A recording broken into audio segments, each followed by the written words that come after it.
Por mais que Domingo. assim, por mais que a questão da direção e dos jogadores tenha assim minimamente uma conversa e o Cássio tenha explicado para o Rubão, explicado para o presidente o que ele quis dizer nas entrevistas, e o Rubão ter explicado para os jogadores, há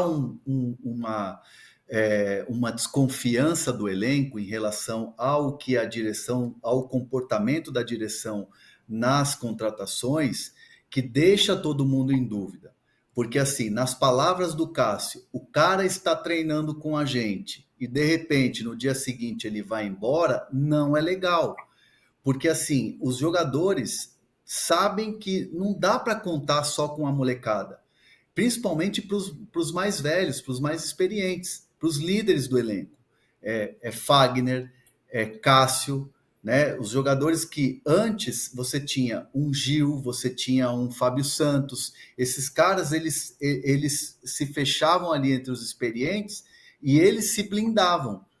Muitos desses experientes não estão mais. Renato foi embora, Paulinho não está pronto, ainda não está no dia a dia, não está jogando. O Gil foi embora, o Juliano foi embora. Então, assim, os líderes do elenco estão em menor número. Só tem molecada hoje. Tem o Yuri Alberto que está sentindo a pressão, tem o Mano Menezes, que é um técnico que é cascudo, mas ao mesmo tempo é a molecada. Então, assim, você ir para o front, você enfrentar adversários com a molecada, os líderes se sentem enfraquecidos, porque são eles que estão tendo que resolver a parada dentro de campo. Então, essa desconfiança é em relação à diretoria. Por mais que tenham as conversas, por mais que tenham as trocas, o elenco sente essa desconfiança em relação aos reforços, o que fez o Cássio falar isso publicamente.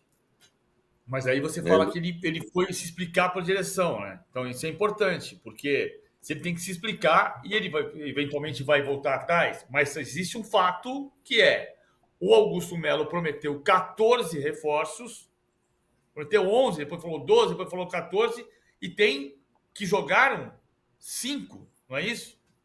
Palácios, Félix, Ranielli, o Garro não jogou, o Hugo. E aí vamos ter uma outra quarto. Aí tem uma outra coisa. Ele prometeu 14 reforços. E nós estamos falando de 4 contratações. Só que tem um outro lado, só para voltar para a questão do Mano um pouco, eu acho que o Mano tem, e o depoimento do Miller ontem, comentando em São Paulo, foi na direção de o técnico tem o direito de xingar o jogador, mas a gente vai sempre se lembrar do caso Tietê e Fernando Diniz, que naquele momento, no início de 2021, todo mundo no São Paulo disse: está tudo bem, não há nenhum problema. O Tietê adora o Fernando Diniz adora o Tietê, e meses depois o Tietê falou como se sentiu ofendido naquele episódio. Errar, todo mundo vai errar. Eu vou cometer meus erros, você vai cometer os seus. Na minha avaliação, houve um erro de comunicação do Mano, não é um erro imperdoável, que nunca. E como o Samir já explicou, ele está conseguindo apaziguar o ambiente, mas não deixa de ser um erro. E a questão do time, sem dúvida, o Mano já disse no sábado que vai jogar um clássico desigual na terça-feira, porque o São Paulo é um time montado e o Corinthians é um time no início. O PVC, bom lembrar que esse caso do Tietê degringolou a campanha do São Paulo no Brasileiro. Exato. Naquela ocasião, né? Exato. E não foi uma coisa assim, não estou dizendo que é o mesmo caso, mas, por exemplo, o Mano falar que não é pessoal, você vira para uma pessoa, se eu chegar para o PVC agora e falar assim, você é burro, não é pessoal, eu falando isso diretamente para o PVC, pô, é claro que é pessoal. Desculpa, sim, não dá para dizer que não é pessoal, né? E outra coisa é que, essa coisa que pode xingar, o mundo está mudando, né? A gente teve essa discussão, inclusive, na época do Tietê e da época do Fernando Diniz. Essas coisas, essa linguagem, o que era tudo permitido no futebol, hoje em dia não é bem assim. Então, eu acho que teve um erro do Mano. Ele normalmente é uma pessoa que se comunica bem, mas ele cometeu 2 erros seguidos, porque ainda que ele não tenha falado no Cuiabá, ele falou em Cuiabá, ele está falando lá da... Enfim, cidade onde nasceu a minha mãe, aliás. Mas, enfim, ele falou de uma forma pejorativa, né? Da cidade. Agora, PVC, tirando o xingamento, que acho que todo mundo aqui concorda, né? Que foi um erro. o Mano tinha razão para tirar o Yuri Alberto? Não tinha, porque o Yuri Alberto está sem confiança. O Mano acredita muito no futebol do Yuri Alberto.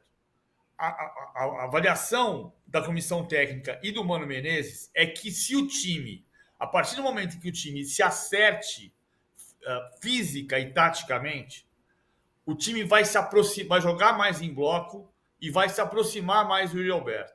O diagnóstico do ano passado é que o time estava muito espalhado, que o Fausto Vera, por exemplo, é um jogador muito bom tecnicamente, mas que fisicamente não estava bem, então ele parava atrás do campo, da metade do campo, não avançava, o time assim ficava espalhado, sem o bloco chegar junto, e acontecia do Yuri Alberto ficar completamente isolado na frente. E o Yuri Alberto, nessa circunstância, é o cara que só tem a jogada de velocidade para ser lançado no espaço vazio e finalizar. A preparação da comissão técnica é para o Yuri Alberto ser titular da equipe e para ter um time coletivamente mais forte que se aproxime do Yuri Alberto e faça o futebol dele crescer. Agora, também tem o diagnóstico de que ele está sem confiança. E à medida em que você pergunta se ele se não tem inteligência, você não vai dar mais confiança para ele, talvez você tire. Mas o professor, em termos, é o Mano Menezes. Acho que ele cometeu um erro. O Samir está dizendo que internamente ele está conseguindo apaziguar essa situação.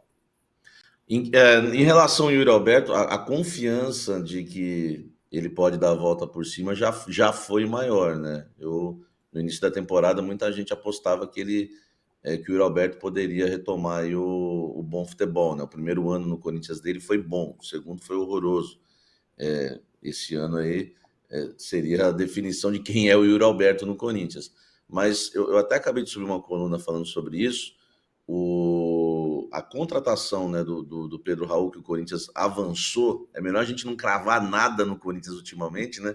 Depois que o jogador treina no clube e volta, é melhor a gente ser bem prudente. Então vamos dizer que é um reforço encaminhado apalavrado, que é o Pedro Raul hoje, aconteceu por causa da má fase do Yuri Alberto. Por quê? O Corinthians, na primeira tentativa, faz uma proposta de empréstimo. Quando o Toluca recusa, o Corinthians pula fora, porque entendia que não era uma urgência o Pedro Raul. A ideia era contratar o Pedro Raul para fazer uma dupla ali com o Yuri Alberto, disputar a posição com ele e depois contratar os jogadores de beirada que o Corinthians precisa muito.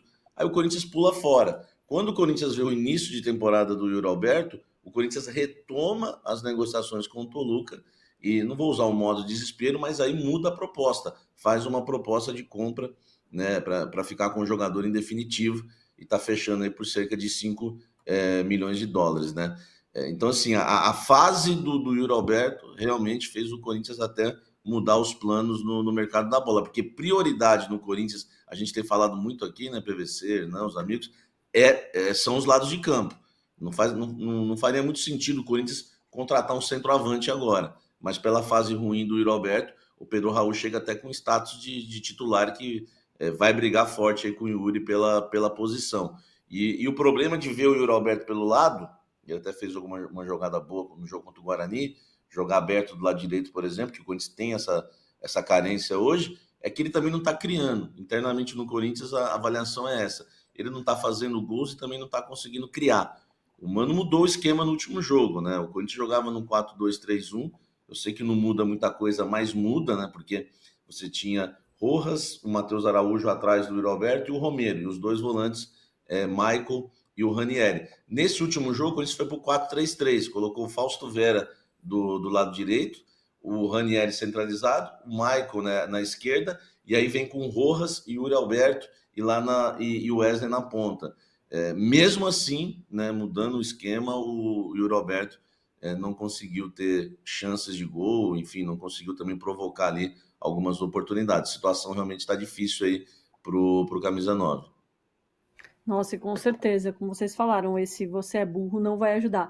Samir, muito obrigada pelas informações de bastidores. Amanhã você volta se tiver mais alguma coisa que você apurar por aí, beleza? Amanhã Fechado. É São Paulo. Terça-feira. Só não é guerra, mas é terça-feira. Valeu. Exatamente, tem Majestoso. Aí, se falar em guerra, tem Fabinho Soldado agora, então não tem problema também. Se tiver guerra. Essa piada vai ser infinita, hein, Samir? Valeu.